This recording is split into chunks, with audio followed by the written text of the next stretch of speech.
இது எவ்வளோ டிஃபிகல்ட் இருக்குது. இப்போ நீங்கள் பார்த்து தான் வரீங்க. இந்த பேரை எப்படி சூஸ் பண்ணீங்க சார்? ஃபஸ்ட்டு எல்லாருக்கும் ஒரு கேட்சியான ஒரு டைட்டில் வேணுன்ற ஆசையில் சூஸ் பண்ணது தான் சார் லவ் மேரேஜ்.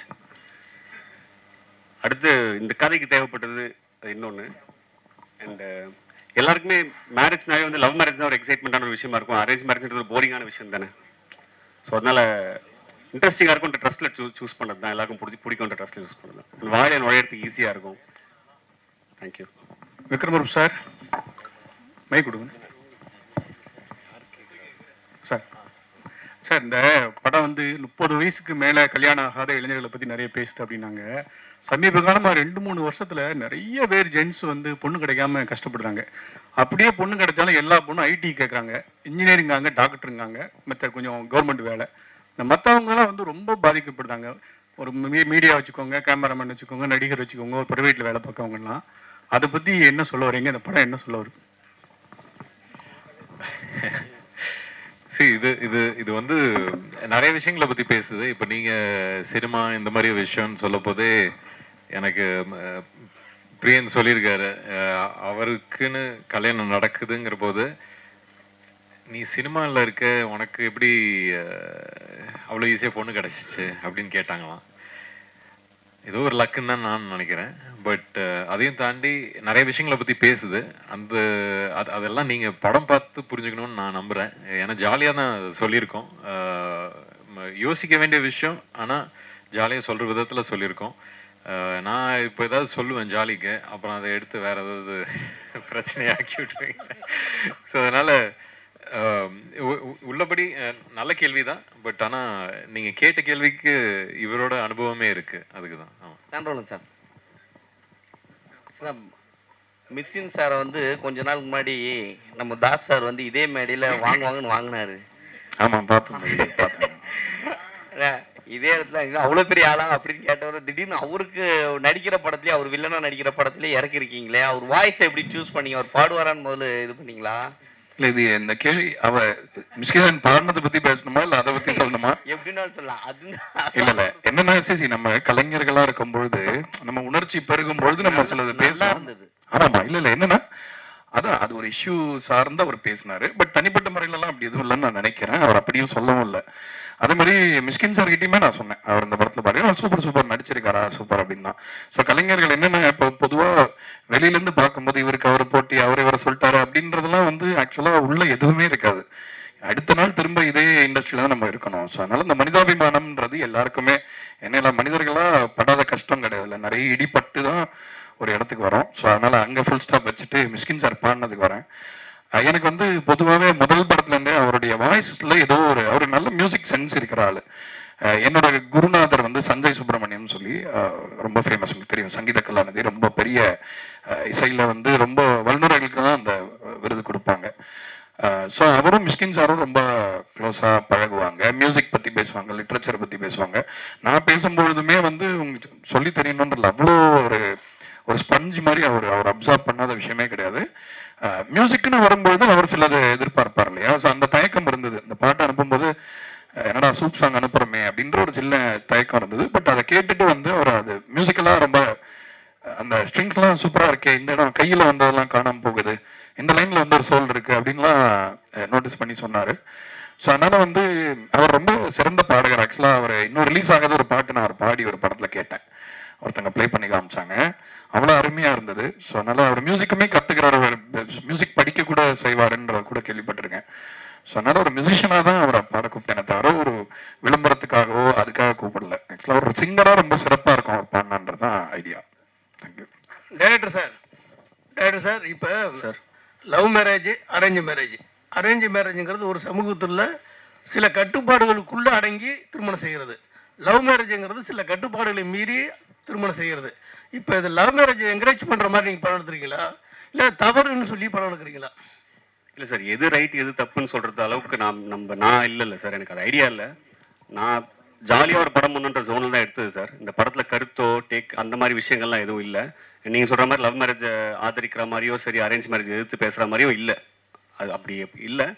பட் பர்சனலாக கேட்டிங்கன்னா வேணால் சொல்லலாம் சார். பர்சனலாக லவ் மேரேஜ் ஒரு பெட்டர் சாய்ஸாக நான் ஃபீல் பண்ணுறேன். எனக்கு அது பெட்டராக இருந்திருக்கு. நான் லவ் மேரேஜ் பண்ணேன், எனக்கு பெட்டராக இருந்துச்சு. எல்லாரும் அதே மாதிரி பண்ணா நல்லா தான் இருக்கும், சூப்பரா இருக்கும், ஜாலியா இருக்கலாம் sir. Doctor sir, sir love marriage அதில் லவ்ல மேலே வந்து ஒரு அண்டர்ஃபீல்ட் கோடு வருது. ஏன் அந்த அண்டர்ஃபீல்ட்? ஏன்னா வந்து இப்போ நம்ம படித்தோம்னு வச்சிங்களேன், பாதியில் நிப்பாட்டினா அந்த கோடு போடுவாங்க. ஏன் அந்த கோடு? ஒருவேளை லவ் மேரேஜ் வந்து சக்ஸஸ்ஃபுல்லாக ஆகலையா? சார் உண்மையை சொல்லணும்னா இதுக்கு ஏதாவது இன்டெலெக்சுவலா சொல்லணும்னு ஆசையா இருக்கு சார். சொல்லுங்க. ஜெனுனாவே டிசைனர் தான் சார் பண்ணாரு. இது இதுல ஏதாவது எடுத்து சொன்னா சூப்பரா இருக்கும், ஏதாவது கண்டென்ட் ஆகும் ஆசையா இருக்கு. எனக்கு டக்குன்னு தோண மாட்டேன், அவ்வளவு ஸ்பான்டேனியஸா வரல சார். ஐயா வந்து சொல்லிட்டு டக்குன்னு எனக்கு வர மாட்டேங்குது.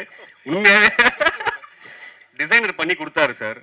என்கிட்ட ஒரு ஃப்ரெண்ட் இருக்கார், ரொம்ப இது பாக்குற ஒரு ராசி பாக்குற ஒரு ஃப்ரெண்ட் ஒருத்தர் இருக்காரு, இங்க கூட இருக்காரு, சொல்ல விரும்பல. அவர் வந்து மேல இழுத்து இருக்கு, இது கீழே இறங்கி இருக்கு, என்ன ராசி பாத்தீங்க அப்படின்னாரு.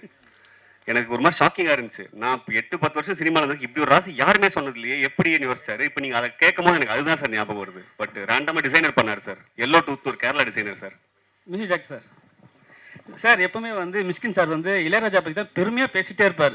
அவர்கிட்ட கேட்டால் பாடல்கள் வந்து என்ன வேணா சொல்லுவார். ஸோ உங்ககிட்ட ஏதாவது சொன்னாரா, இல்லை அவர் பண்ணுற பாட்டு தான் பண்ணுவேன்னு சொல்லியிருந்தாரா, மென்ஷன் பண்ணியிருந்தாரா ஏதாவது? என்ன உங்க லாஸ்ட் இது இல்லை என்னன்னா இளையராஜாக்காக தான் நான் பாடுவேன்னு ஏதாவது சொல்லியிருந்தாரா? இல்ல அவர் நம்மளுக்கா பாடி இருக்காரு, அப்படி இல்ல. அதாவது என்னன்னா நான் அதை எப்படி புரிஞ்சுக்கிறேன் உங்க கேள்வின்னா, அவர் வந்து ரொம்ப என்டார்ஸ் பண்ற ஒரு கலைஞரா இளையராஜா சார் தான் இருக்காரு. மற்றவங்களுக்கு எப்படி பாடுறாரு அப்படின்றதான் உங்க கேள்வியா? ஓகே. ஸோ ஆக்சுவலா என்னன்னா, நம்ம எல்லாருமே இப்ப நானுமே வந்து ராஜா சாருக்கு ஒரு பாட்டு பாடினேன்னு ரிலீஸ் ஆகலாது. பட் இளையராஜா சார் வந்து ஒரு பெரிய நட்சத்திரம் மாதிரி, அவர் ஒளி வந்து யார் மேலேயுமே படாம இருக்காது. ஸோ அந்த ஒரு அடிப்படையில் ஒரு ஃபேனாக தான் அவரை சொல்கிறேன். சிறந்த ஒரு கலைஞர் அண்ட் ஒரு நம்ம எல்லாருக்குமே சீனியர் இண்டஸ்ட்ரியில்ன்ற முறையில். But Mysskin sir is very very open for collaboration. In fact நான் சொன்னேன், அவர் என்னை பற்றி கேள்விப்பட்டிருந்தாருன்னா இந்த பாட்டை எதிர்பார்த்துருக்க மாட்டார் என்கிட்டேருந்து. இப்போ ஃபார் எக்ஸாம்பிள் அவர் வந்து ஒரு மாதிரி ஒரு சோல்ஃபுல்லான பாட்டா அந்த மாதிரி இவன் அனுப்புவான் அப்படின்னு ஒரு நினச்சிருந்துருக்கலாம். பட் ஆனால் நம்ம அனுப்பின பாட்டு அந்த மாதிரி இல்லைன்னா கூட அந்த பாட்டுக்கு நம்ம கொலாபரேட் பண்ணலாமே, ஜாலியாக ஒரு பாட்டு பண்ணலாமேன்ற இதுதான். பொதுவாகவே அவரை பற்றி நான் மிஸ்கின் சாரை பற்றி ஒன்று கிளாரிஃபை பண்ண விரும்புகிறேன். அவர் வந்து சினிமாவை பத்தி ரொம்ப சீரியஸா பேசுறதுனால அவர் வந்து என்னமோ ரொம்ப சீரியஸான ஆளு, அவருக்கு ஐ மீன் ஒரு ஃபன்னியா இருக்க மாட்டாரு, ஜோவிலா இருக்க முடியாதுன்றல ரொம்ப லைட் ஹார்ட்டடான பர்சனா தான் எனக்கு தோணாரு என்னோட இன்ட்ராக்ஷன்ல இருந்து. அண்ட் இளையராஜா சாரோட லவ் வந்து அவரோட பர்சனல் லவ். பட் உங்களுக்கும் தெரியும், நான் வந்து ராஜா சாரோட பெரிய ரசிகன் அப்படிங்கறதுனால அந்த ஒரு புள்ளியில இணைஞ்சோன்னு நினைக்கிறேன். ஐ திங்க் ரெண்டு பேருக்குமே அந்த ஒரு சென்சிபிலிட்டி பிடிச்சதுனால மேபி அப்படி தோணுச்சு. சார் மிஸ்கின் சார் 3 மணி நேரம் எடுத்துக்கிட்டாரா பாடுறதுக்கு?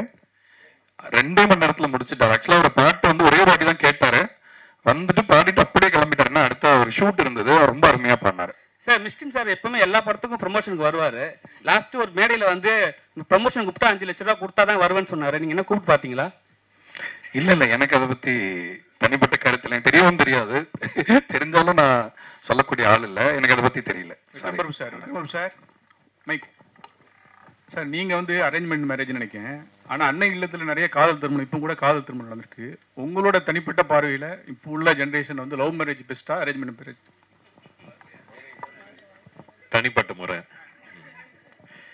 தனிப்பட்ட முறையில் லவ் இல்லாமல் மேரேஜ் ஒர்க் ஆகாது, அது தெரிஞ்ச ஒரு விஷயம். காலம் மாறிக்கிட்டு இருக்கு, அதுக்கேற்ற மாதிரி படங்களும் மாறிக்கிட்டு இருக்கு. படங்கள் மாறுறதே மக்களுக்காக தான், மக்களும் மாறிட்டாங்கன்னு நம்புகிறேன். ஸோ லவ் தான். ஆக்சுவலி லவ் அண்ட் மேரேஜ் ரெண்டுமே 2 விதமான ஒரு மாதிரி ஒரு அன்கம்ஃபர்டபுள் ஜோனுக்குள்ள போயிட்டே இருக்கு. அடுத்தடுத்த ஜென்ரேஷன் போக போக லவ்லையும் கமிட் ஆகிறதுக்கு கொஞ்சம் பயப்படுறாங்க, மேரேஜ் கமிட்மெண்ட்டுக்கும் பயப்பட ஆரம்பிச்சிருக்காங்க. அதுக்கு இந்த படத்துல ஏதாவது மெசேஜஸ் இருக்கா? மேம் மெசேஜ் நம்ம ஒன்று சொல்ல ட்ரை பண்ணியிருக்கோம். அந்த மெசேஜ் அளவுக்கு நம்ம சீரியஸாக பேசலாம் அந்த விஷயத்தை, அதையுமே ஜாலியாக தான் பேசியிருக்கோன்றதுனால அது மெசேஜாக எடுத்துக்க முடியல. பட் கண்டிப்பாக டேக் அவே இருக்கு மேம். ஆப்வியஸாக அவங்கவுங்க சாய்ஸ் தான். நான் இப்போ என்னோட சாய்ஸ் தான் சார் ஃபர்ஸ்ட் சார் கேட்ட சார் இட்டும் சொன்னேன். லவ் மேரேஜ் இஸ் மை சாய்ஸ்ன்ற ஒரு விஷயம் இருக்குது. அவங்கவுங்க சாய்ஸ்க்கு விட்டுறது பெட்டர். இப்போ வந்து எனக்கு கடவுள் புண்ணியத்தில் லவ் பண்ண ஒருத்தவங்க கிடச்சாங்க, என்ன லவ் பண்ணாங்க திரும்பன்ற போது எனக்கு அது மேரேஜுக்கு போய் நின்றுச்சு. நான் வாய்ப்பு கிடைக்காம சுற்றிட்டு இருந்தால் வந்து நான் லவ் மேரேஜ்னு சொல்லியிருக்க மாட்டேன் சார், அரேஞ்ச் மேரேஜ் தான் பெஸ்ட்டுன்னு இருப்பேன். எங்கள் அப்பா காலில் போய் விழுந்து ஒரு பொண்ணு பார்த்தாங்கன்னு கேட்டிருப்பேன். ஸோ பெட்டர் ஆப்ஷன்ஸ் தான், எது கிடைக்குதோ எந்த வாய்ப்பு கிடைக்குதோ அது சூஸ் பண்ணிட்டு போகலாம். But anything is better, both is there choice தான் மேம். ஓகே, நம்ம டைட்டில்ல வந்து அந்த மேல இருக்கிற கோட் இருக்கு இல்லையா, ஸோ டு பி கண்டினியூடுன்னு தான் நான் புரிஞ்சுக்கிட்டேன். Love have to be continued அப்படின்னு. இது இப்போ ஏன்னா படிச்சுட்டு இருக்கிற விஷயத்துக்கு தான் மேல கோடு போடுவாங்க இல்லையா? ஓகே, நான் படிக்கவே மாட்டேன் மேம்.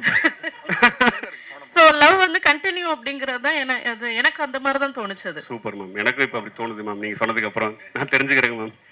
சாம்பிள் சார் இந்த சாங் பார்த்தீங்கன்னா நிறைய சாங்ஸ் வந்து 90ஸ்க்கு ஏற்ற மாதிரி தான் போடுவீங்க, அந்த லவ் ஃபீல் அந்த மாதிரிலாம். நீங்கள் 90ஸா இல்லை 80ஸா?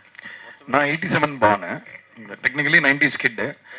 என்னன்னா மியூசிக்ல வந்து இப்போ மியூசிக்கோடைய பரிமாணம் மாறி இருக்கிறது உண்மைதான். பட் ஆனால் உணர்ச்சி வந்து பழைய மியூசிக்ல நிறைய இருக்கிறதா நான் நினைக்கிறேன். ஸோ அந்த ஒரு பிரதிபலிப்பு நம்ம கேட்டு வளர்ந்ததை நம்ம மிஸ் பண்ணிடக்கூடாது யாருன்றதுக்காக அதை நம்ம திரும்ப அதை இது பண்றோம். இன்னொன்று, நம்ம மண்ணிலே இருக்கிற இசையோட ஒரு நீட்சியா நம்மளும் இருக்கணும்ல. நம்ம இந்த மரத்துல நம்ம ஒரு சின்ன இலையா இருக்கும். நம்ம வேற ஏதோ ஒரு இதை வந்து இம்பைப் பண்ணிக்கிறதுக்கு முன்னாடி நம்மளுடைய கிரவுண்டிங்ல ஸ்ட்ராங்கா இருக்கணும்ன்றனால ரெப்ரஸன்டேஷனுக்காக மேக் ஷுர் நம்ம ஒரு கேட்டா இது எந்த ஒரு மியூசிக் பாருன்னா தமிழ் மியூசிக் அப்படின்னு யாராவது சொல்லணும் உலகத்துல. ஸோ அதுக்காக தான் நான் மேக் ஷுர் அந்த நேட்டிவான விஷயத்த அலைவா வச்சுக்கணும்னு நினைக்கிறேன். டைரக்டர் சார், நீங்கள் டாக்டருக்கு இது பண்ணிக்கணும்னு சொன்னாங்க சார். சார் ஒரு பேஷண்ட் வந்தாங்கன்னா குணமாயிட்டா ஒரு ராசியான டாக்டர் அப்படி சொல்லுவாங்க. நீங்கள் ராசியான டைரக்டராக ஆகிறதுக்கான வாய்ப்பு இந்த படத்தில் இருக்கா? கண்டிப்பா இருக்குன்னு நம்புறேன் சார், இருக்கணும்னு ஆசையும் படுறேன். ரைட் சார், அதே கேள்வி டாக்டர் கேள்வி. இன்னைக்கு டாக்டர் படிப்புலாம் அவ்வளவு முக்கியமானது. ஒவ்வொரு சீட்டுக்கு அவ்வளவு போராடுறாங்க. நீங்க டாக்டர் அவ்வளவு படிச்சுட்டு பேஷண்ட் பார்த்து டைரக்டரா இருக்கீங்களே, ஒரு டைரக்ஷன் கோர்ஸ் படிச்சா அந்த கோர்ஸ்ல யாராவது பார்த்து ஏதோ ஒரு இது பண்ணி ஒரு எவ்வளவு மக்களை காப்பாத்திக்கலாம். கண்டினியூ பண்ணிக்கலாம் பின்னா டாக்டரா? எவ்வளவோ சொன்னேன் சார் எங்க அப்பா கிட்ட தான். இதே தான் சார் சொன்னேன் சின்ன வயசுலயே. நீங்க சொல்றதே வேற டோன்ல எனக்கு தெரிஞ்ச விதத்துல சொல்லி பார்த்தேன் சார். அவரு அக்செப்ட் பண்ணிக்க தயார். எல்லா பேரண்ட்ஸ்க்கும் ஒன்று இருக்கும்ல சார், சினிமாக்கு போறான் வீட்டுல இருந்து ஒருத்தன்னும் போது ஒரு ஸ்டெப் பேக் ஐயோ பயந்துருவாங்க சார். ஸோ எடுத்த உடனே ஒரு 99% ஃபெயிலியர் ரேட் இருக்கு ஒரு இண்டஸ்ட்ரிக்கு. நீ போற நாளை பின்ன சிக்கி சின்னாமனை போய் நடுத்தருக்கு வந்தா என்ன பண்ணுவேன் அப்படின்ற ஒரு கேள்வி வந்துச்சு. வடிவேலோட அப்பா கொடுப்பாரு சார், பொட்டியை தர உதவுன்னு சொல்லிட்டு. அந்த மாதிரி எங்கள் அப்பா அந்த டாக்டர் டிகிரி கொடுத்தாரு நம்புறேன் சார். ஆனால் ஈஸியாக இருக்கும்னு நினச்சேன் சார். ரொம்ப பெரிய போராட்டம் சார். 5.5 வருஷம் டிகிரி சார், 6.5 வருஷம் படித்தேன் சார். டிபார்லாம் ஆகிட்டேன் சார். ரொம்ப பெரிய போராட்டமாக சார் இருந்துச்சு. விக்ரம் சார், சார் டேரக்டர் ஸ்டேஜில் சொன்னாங்க எனக்கு கதையே சொல்ல தெரியல, சொல்ல தெரியாது சொல்லிட்டு யாரும் உங்கள்கிட்ட சொல்லிட்டேன்னாங்க. சார் அவர் கதை சொல்லும் போது உங்களுக்கு என்ன தோணுச்சு ஸ்கிரிப்ட் எடுத்துன்னு கொடுக்கும்போது? இல்லை சி, கதை சொல்ல வரவங்க வந்து எப்பவுமே ஒரு பயத்தோட வருவாங்க. அவங்கள எந்த அளவுக்கு நம்ம கம்ஃபர்டபுளாக ஆக்குறோமோ அதே மாதிரி அவங்களும் ஆகுவாங்க. ஸோ அவர் அப்படிலாம் சொல்றாரு, நல்லாவே பேசுறாருல்ல, இப்போதான் பார்க்குறீங்கல்ல, நல்லாவே சொன்னார் கதையை. என்ன தேவையோ அதை சொன்னார். அதை எடுத்து மிச்சதை வந்து எனக்கு நான் ஸ்கிரிப்ட் படிக்க பிடிக்கும். அதனால் அதுக்கப்புறம் ஸ்கிரிப்ட் எடுத்து பார்த்து படித்தேன்.